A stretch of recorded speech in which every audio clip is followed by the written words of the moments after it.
C7 Democracia. Bienvenido a C7 Democracia, listos para hablar de un tema que sin duda a usted le va a interesar, el transporte público en la zona metropolitana de Guadalajara, cuando se encuentra exactamente en su momento de transformación, de crisis, viendo este fenómeno como la oportunidad del cambio. Pepe Gómez, ¿cómo estás? Muy bien, Trini, muy buenas tardes a toda nuestra audiencia.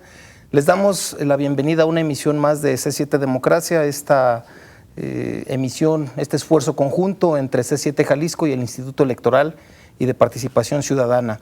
El día de hoy, como bien lo decías, Trini, trataremos un tema que tiene diferentes aristas, que tiene diferentes comentarios, pero es de lo que se trata, que los ciudadanos estén enterados, que se involucren en los temas que le atañen y, bueno, qué más que tratar un tema de esta importancia como lo es el transporte público. Y bueno, para eso tenemos invitados que nos vienen a hablar de ello. Así es, y que a lo largo de este tiempo se han formado diferentes expresiones de apoyo a la ciudadanía, que eso es también lo más importante. Y el día de hoy, antes de arrancar, yo quiero comentarle a usted e invitarlo a que marque al 3030-5307 para que se lleve este ejemplar. Serán dos, porque Pepe hoy me iba a decir que uno, pero a la mera hora le saqué otro libro, sobre la democracia de Carlos Pereira. Es una recopilación de los ensayos que él ha realizado, que él realizó, porque este autor, bueno, ya falleció, pero hablando y tocando el tema de la democracia en sus diferentes aspectos aquí en México. Es un libro, una edición de la editorial del Instituto Electoral y de Participación Ciudadana del Estado de Jalisco, así que a llamar 3030-5307. ¿Quién nos acompaña? Bueno, pues nos acompaña el día de hoy Mario Silva, integrante del Colectivo Ecologista de Jalisco y también secretario técnico del Observatorio Ciudadano sobre Movilidad y Transporte del Estado. Gracias, Trini. Pepe, buenas tardes. Muy buenas tardes. También nos acompaña el director jurídico del Transporte Público de la Secretaría de Movilidad de aquí del Estado de Jalisco, el licenciado Óscar Javier Mora Esquivias. ¿Cómo está? Trini, gracias, Pepe. Bueno, Mario, con el gusto de estar de nuevo ante micrófonos, cámaras, para dar la cara a la ciudadanía jalisciense sobre la transformación tan importante del transporte público. Bien, pues para empezar con este tema tan interesante, yo les preguntaría, ¿el transporte público como se encuentra actualmente es el transporte idóneo para una metrópoli de más de 4 millones de habitantes? Mario, ¿quisieras empezar? Bueno, definitivamente quienes nos ven y quienes somos usuarios de transporte público sabemos que no está en las condiciones de calidad ideales a las que todos y todas aspiramos en una ciudad cosmopolita, una ciudad con una economía como la de Guadalajara. Y definitivamente hay muchas cosas en las que hay que trabajar. Sin embargo, hay que entender también la compleja dinámica de tráfico, movilidad y transporte que tenemos, no solamente en el área metropolitana de Guadalajara, sino en la mayoría de las 59 metrópolis que componen a nuestro país. En el caso concreto de nosotros, estamos hablando que al día se generan 10 millones de viajes en la ciudad, en los 8 municipios que conforman a nuestra metrópoli, de los cuales el 28% se hacen en transporte público y el 27% más o menos en auto privado.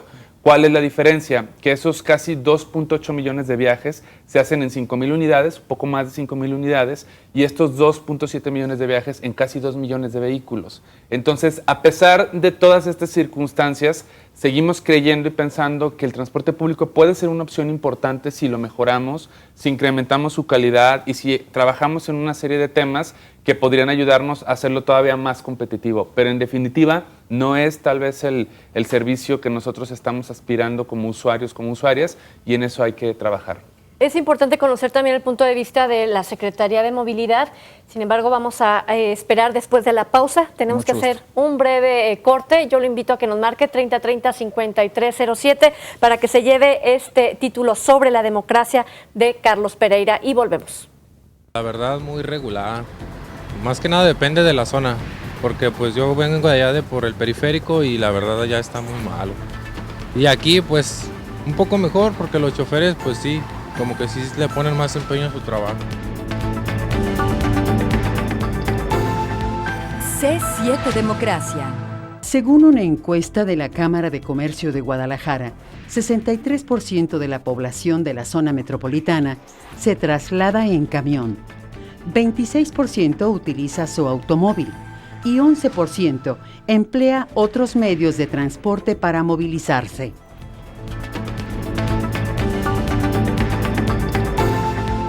C7 Democracia. Bueno, nos quedamos para otorgarle la palabra a Óscar Mora como representante de la autoridad en cuál es su perspectiva y cómo ve el transporte público. De entrada, Trini, Pepe, es innegable, y esto lo ha manifestado el señor gobernador, el secretario de Movilidad, es innegable que cuando nosotros entramos a esta administración encontramos un sistema de transporte público colapsado.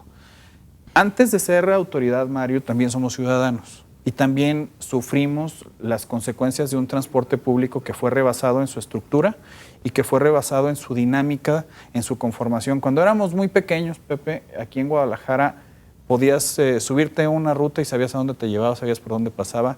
Actualmente ya no es posible. Cuando éramos muy pequeños podías andar en una bicicleta, Mario, sin ningún problema en Guadalajara. Nos decían pueblo bicicletero, sí, pero teníamos un sistema de movilidad en el cual se privilegiaba en gran medida a la persona.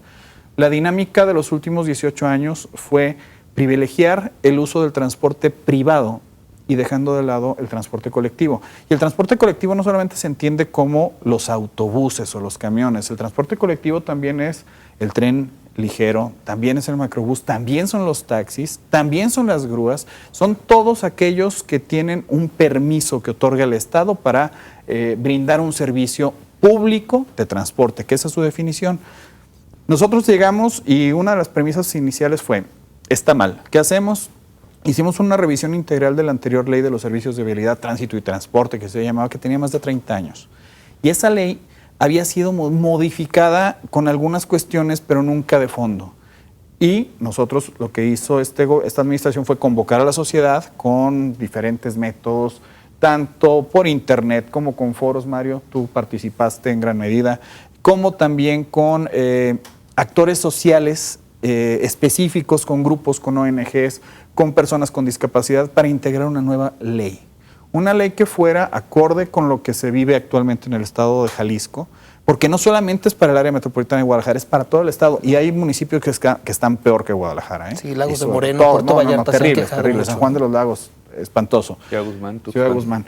Entonces, si no teníamos nosotros una ley, un marco jurídico que permitiera buscar una transformación de fondo, no de maquillaje, no lo que se había venido haciendo, no podríamos lograr una transformación como lo que se pretende. Es una transformación que afecta intereses económicos, que afecta a grupos de poder, que afecta a estilos de vida.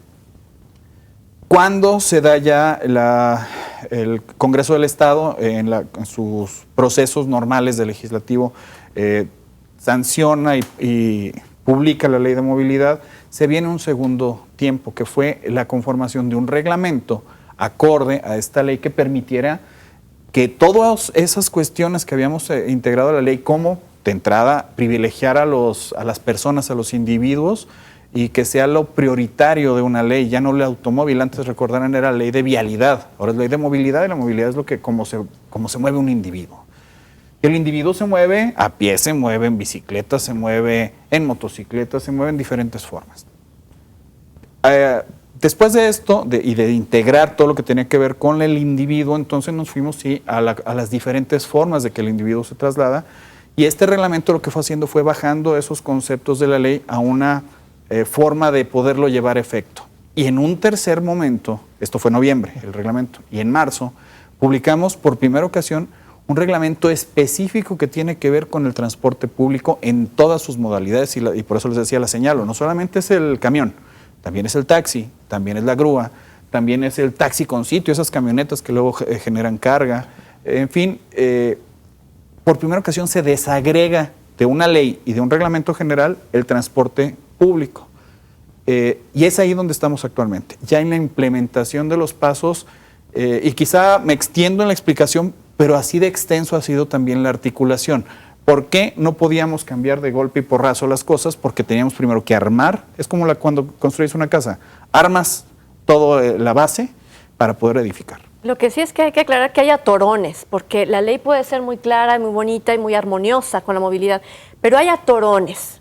Los pleitos con los líderes de las unidades de varias rutas. Estás hablando de inercias de años, de muchos años, Mario, tú lo has vivido también, grupos de interés económico, grupos que tienen o que tuvieron prebendas y privilegios durante muchos Pero años. ellos siempre dicen que como si fuera un gran negocio el transporte público, ¿no? Los oímos en la nota, no, hombre, como si uno ganara tanto. Claro, y sin embargo siguen No operando lo dejan. y nadie ha ido a entregar sus concesiones, licencias, permisos, subrogaciones, argumentando que no es negocio. Finalmente hay una circunstancia en la que se está ganando el transporte actualmente en la parte operativa, que no normativa, porque se han dado estos avances, funciona a partir de un modelo de explotación de la unidad y del chofer.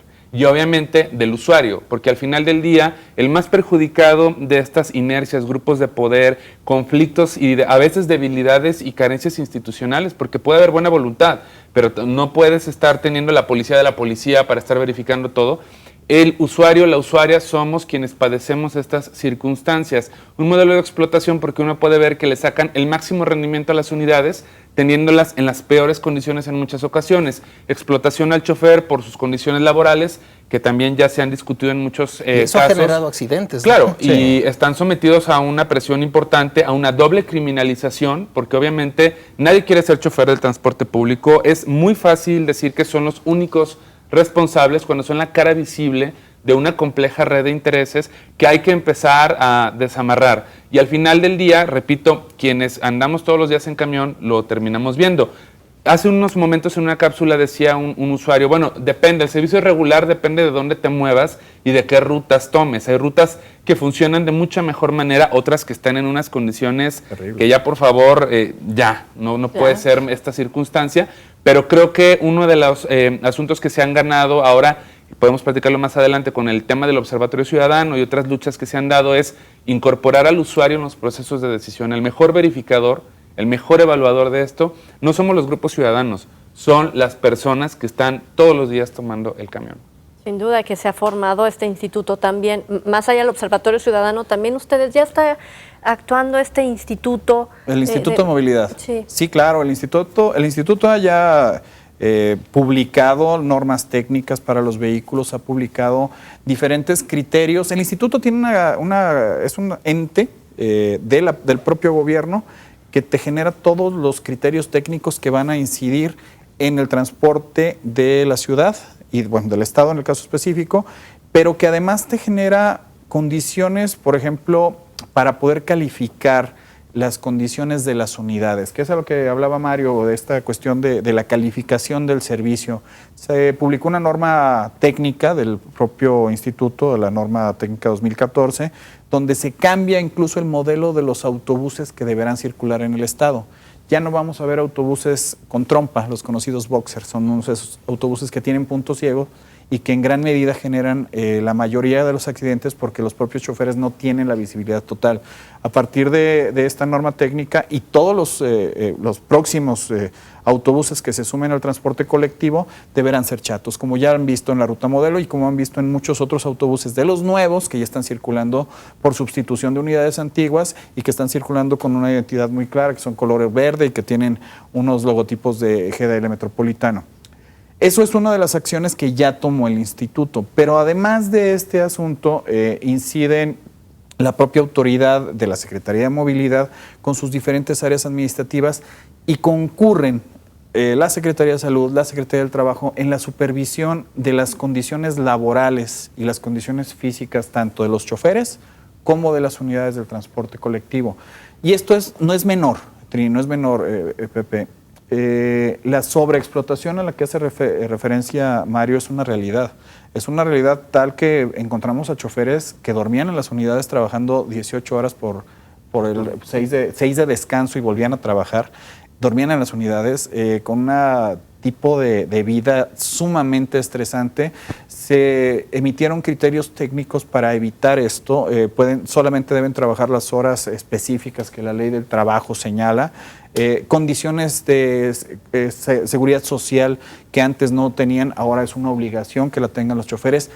Las inercias han sido muchas, porque no es lo mismo que tú como propietario de una unidad, que ese es otro de los grandes temas, como propietario de una unidad tengas un chofer al cual le pagas por una liquidación diaria, a que tengas un chofer con garantías de seguridad social, con garantías laborales, que perciba un sueldo fijo quizá con alguna ganancia prorrateada al final del mes, que también es válido, pero que tenga su sustento seguro y no sean sobreexplotados en su trabajo. Entonces, este problema es multifactorial y yo sí ya lo enfocaría a lo que hablaba Mario, la cuestión del colectivo, que quizás es lo más significativo, pero que es una de las variables o una de las aristas del transporte público o del servicio de transporte público. El servicio colectivo, los camiones, tienen un gran problema. Durante muchos años fueron sobresaturando las rutas. Por eso decía Mario que hay rutas que te dejan más y hay rutas que te dejan menos y hay rutas que no atienden. O sea, los concesionarios cogían un camioncito y lo ponían y lo ponían y lo ponían. De origen debiera ser, yo Estado te otorgo a ti particular una autorización para que des el servicio sobre la ruta 1. Y la ruta 1 debe de tener tantas unidades brindando el servicio. Luego resulta que llegaba otra persona y decía, yo quiero dar servicio en la ruta 1. Entonces vamos a agregarte 2 cuadras más para acá y 2 para acá y ya no va a ser la 1, va a ser la 1A. Y entonces, en lugar de haber 10 unidades, había 20. Pero había otra cuestión. Cada uno de estos propietarios de unidades competía contra otros propietarios de unidades por el pasaje. Pero eran 10 primero, donde le sumas otros 10, entonces es entre ellos 10 y los otros 10. Y entonces vemos casos como la Avenida Alcalde, que tiene 22 rutas que pasan por ahí, y yo los invito a que vayan una hora pico, Avenida Alcalde, y vas a ver 22, 23, 25 unidades, una tras de otra de diferentes rutas. Eso es lo que colapsó el sistema de transporte. Yo le digo a la gente, no vaya a esas horas al centro de la ciudad, por favor, busque otro lugar. Pero lo paradójico es que van vacías muchas de estas unidades. Exacto. Es una sobreoferta de transporte público. Y por el otro lado tienes lugares de las áreas metropolitanas, porque son varias áreas metropolitanas, el área de Guadalajara, el área de la Ribera de Chapala, el área de Puerto Vallarta, que es interestatal, Ciudad Guzmán, bueno, todos estos lugares grandes que tienen este mismo problema. Vamos a una pausa, ¿les parece? Claro. Y seguimos platicando. Yo nada más le recuerdo que la Secretaría de Movilidad tiene un número, un 01800, para que usted reporte cualquier irregularidad del transporte público. 01800-523-8699. 523-8699, anteponiendo 01800. La pausa, volvemos. Sean más precavidos en lo que es la gente, pues, porque a veces siguen, los transportes van con las puertas abiertas, y como me tocó ver la semana pasada que un camión iba sobre el periférico, iba colgado una persona, entonces eso corre mucho peligro, pues, para los usuarios, que somos nosotros. C7 Democracia. De los automovilistas de la zona metropolitana de Guadalajara, 78% afirmó que dejaría su vehículo para desplazarse en transporte público siempre y cuando éste fuera de calidad. C7 Democracia.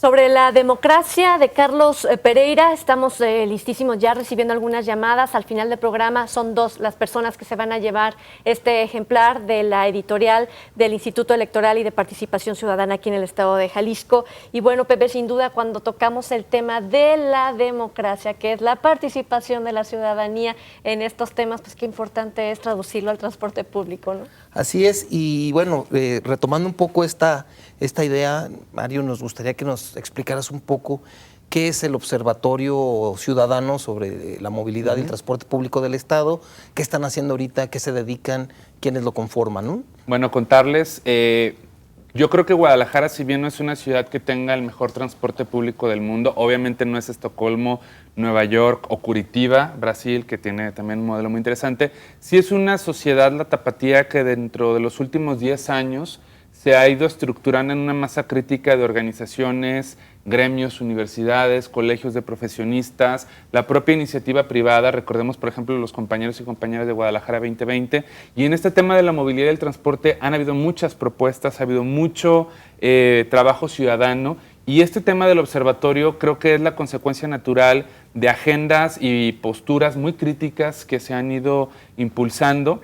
y en una coyuntura en la que el tema de las muertes por accidentes de transporte público es muy sensible en una sociedad en la que, pues, obviamente sentimos muchos agravios en muchos temas, ¿no? En el tema del agua, en el tema de la calidad del aire, en el tema de la seguridad.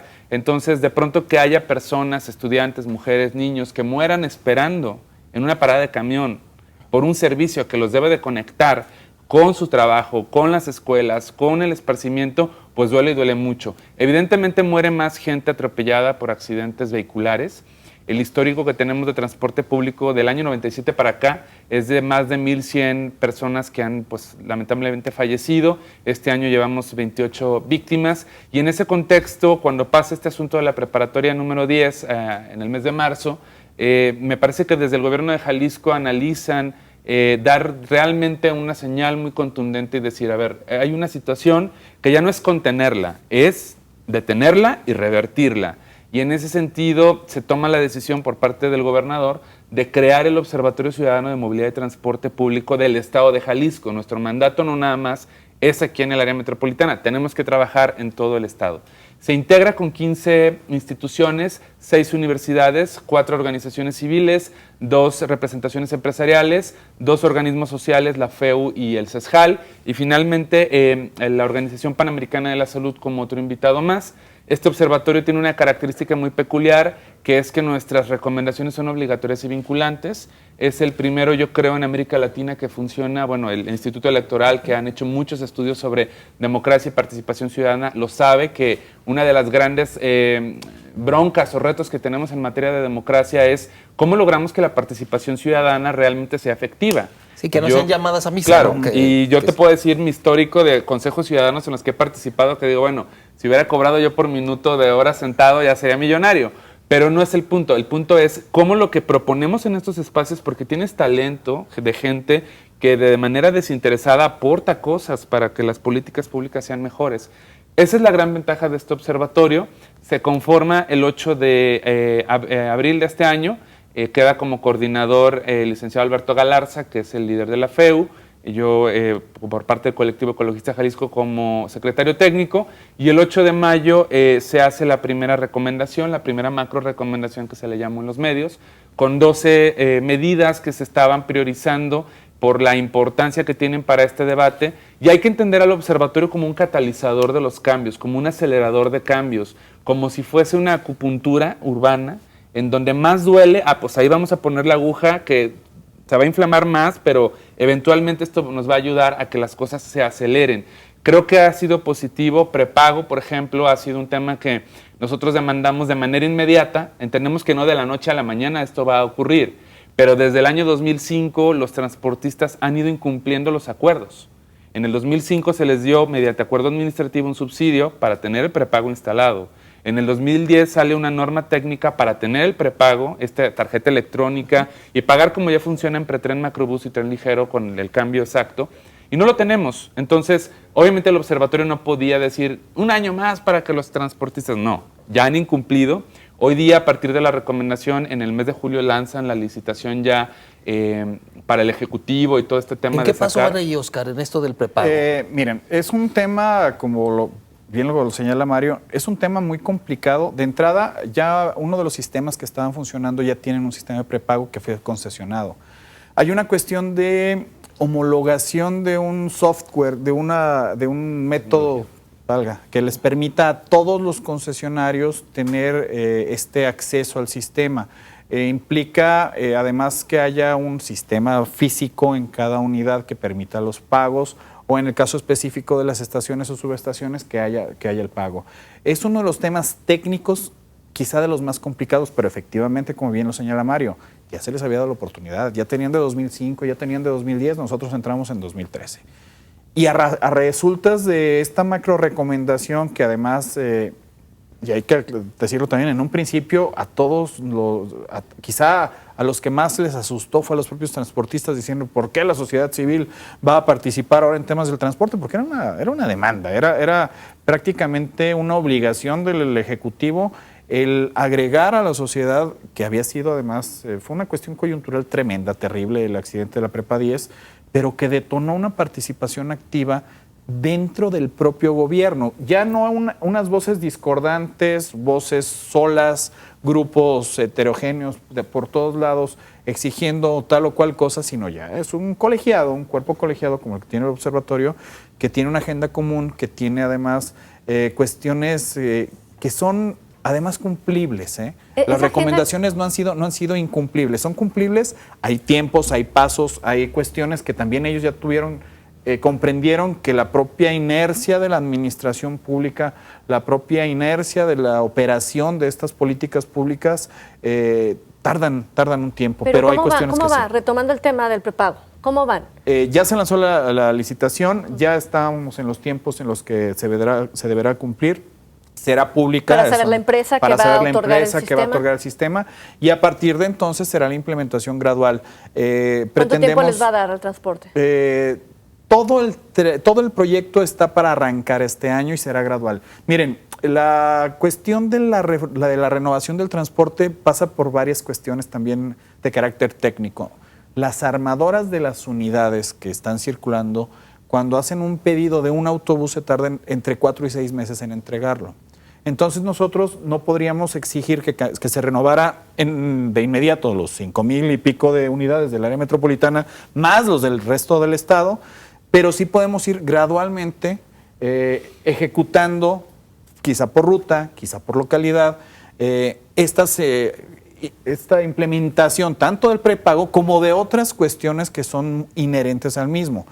Cómo es el sistema del conteo de las personas que ingresan a las unidades, cómo es que las unidades tengan el 20% de los espacios en cada unidad para personas con discapacidad, como que en cada ruta haya unidades que sean adecuadas para las personas con discapacidad, cuando menos el 10% de las unidades, y si digamos es una ruta menos, cuando menos 2 de esas unidades deberán ser para discapacitados, aún sean menor al 10%, forzosamente tendrán 2 unidades. Además de todo ello, viene la cuestión del financiamiento de las unidades, donde el gobierno del estado ha procurado que los acercamientos con instituciones públicas para buscar los medios por medio de los cuales aquellos interesados en la renovación de sus unidades puedan tener acceso a créditos más blandos, digamos. Es que hoy día no pueden. No pueden. No y son además, sujetos de crédito. No son sujetos de crédito. Y además, hemos buscado el acercamiento con la Secretaría de Hacienda para el programa de chatarrización federal, que se conoció como artículo 15, el cual le permite a un propietario de una unidad del transporte colectivo, cuando ésta entre rodando a una chatarrizadora, reciba beneficios fiscales que también le ayudan en su crédito. Digamos que es un tinglado muy amplio. Aquí la cuestión está en que, por eso les decía al inicio, quizá en el primer o segundo bloque, que la articulación ha sido muy complicada, el crear esta estructura jurídica forzosa. Sin esa estructura jurídica no podíamos avanzar. Pero lo que sí es que ya no hay cambios en el sentido de que ya está muy estudiado, ya está muy implementado. Ya inició incluso el registro, Tini, el registro de los concesionarios, que fue un reclamo del propio observatorio. La realidad es que no existía un registro confiable, Trini. Y que además hoy tenemos un mecanismo de verificación y contraloría social, que es el observatorio. ¿Qué les parece si hablamos de la verificación, de saber cómo el concesionario y cómo el que conduce el chofer tienen que estar completamente bien registrados y saber por dónde van y a dónde van y cómo se mueven también, ¿no? Entonces, ya que regresemos, le damos también salida a las llamadas. Solamente le recuerdo sobre la democracia, Carlos Pereira, 3030-5307. Es el momento ya de marcar para llevarse uno de estos títulos. Serán 2 en esta tarde, Pepe, y vamos a la pausa. Adelante. Incluye mucho el chofer, porque hay ocasiones en que hay choferes muy conscientes y pues nos dan un muy buen servicio, pero hay otros que como que llevan todo el tiempo prisa, igual ni nos dan la parada aunque vayan vacíos, porque hay otros que, como decía el chico, van muy saturados, pero hay otros vacíos y porque no los alcanza el alto, se pasan. C7 Democracia. 47% de los usuarios considera que el transporte público es caro. En promedio, el gasto de los hogares jaliscienses en transporte público es de 14% del total de su ingreso, con un promedio de 4 pasajes diarios por habitante.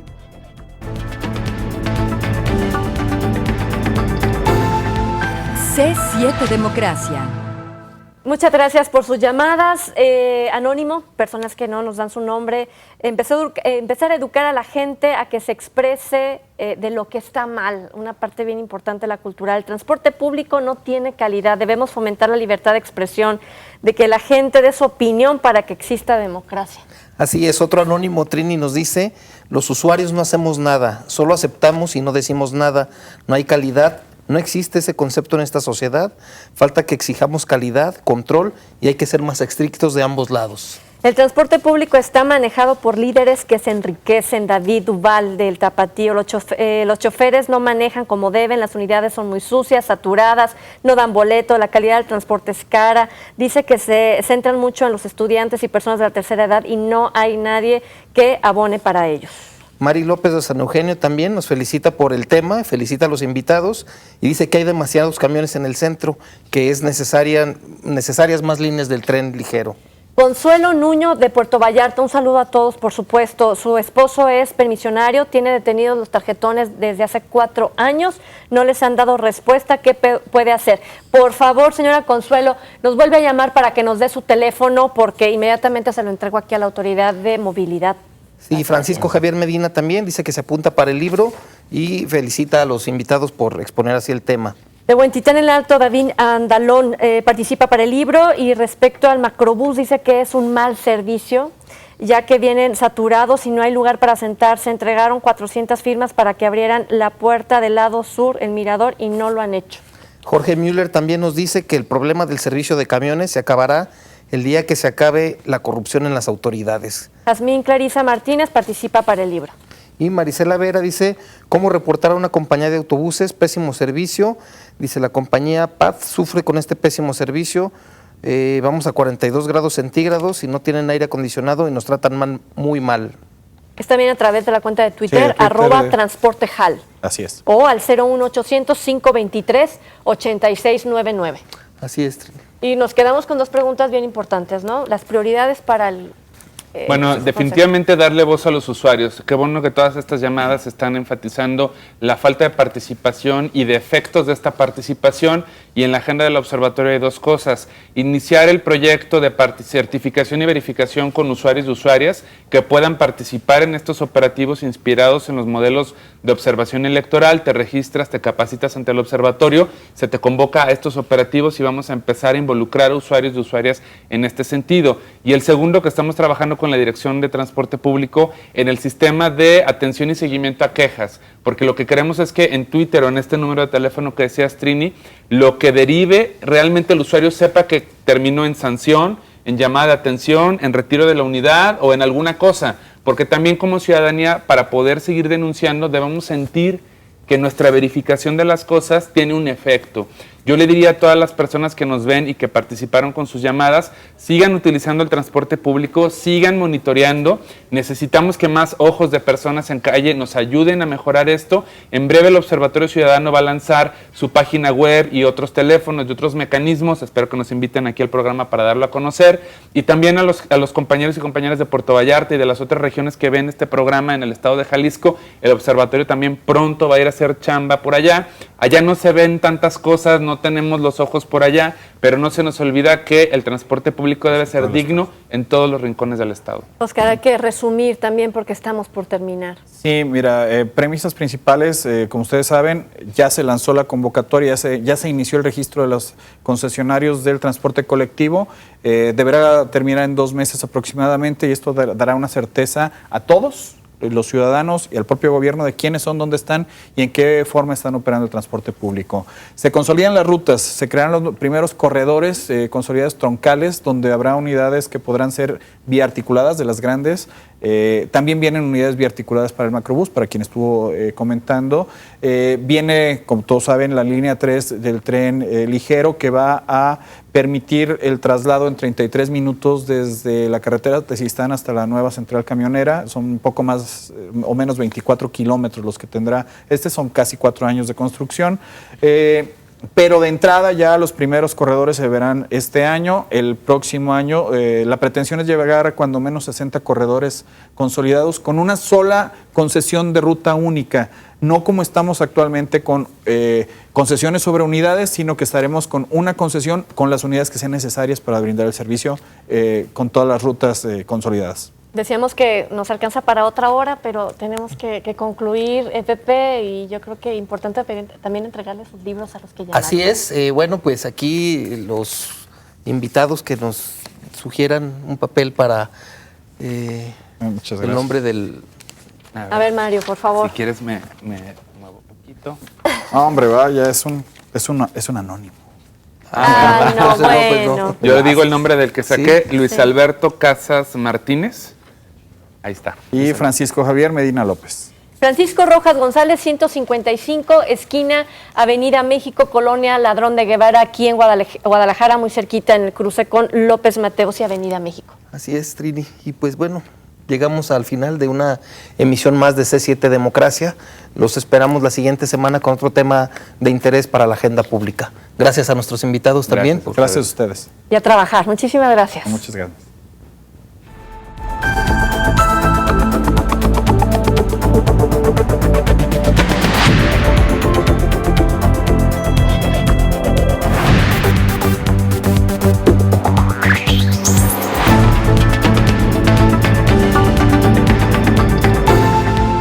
C7 Democracia. Los comentarios y las opiniones vertidas en este programa son responsabilidad de quienes las emiten. De ninguna manera representan el punto de vista de C7 Jalisco. Se difunden como un ejercicio de pluralidad, diálogo y tolerancia. Derechos reservados C7 Jalisco 2014.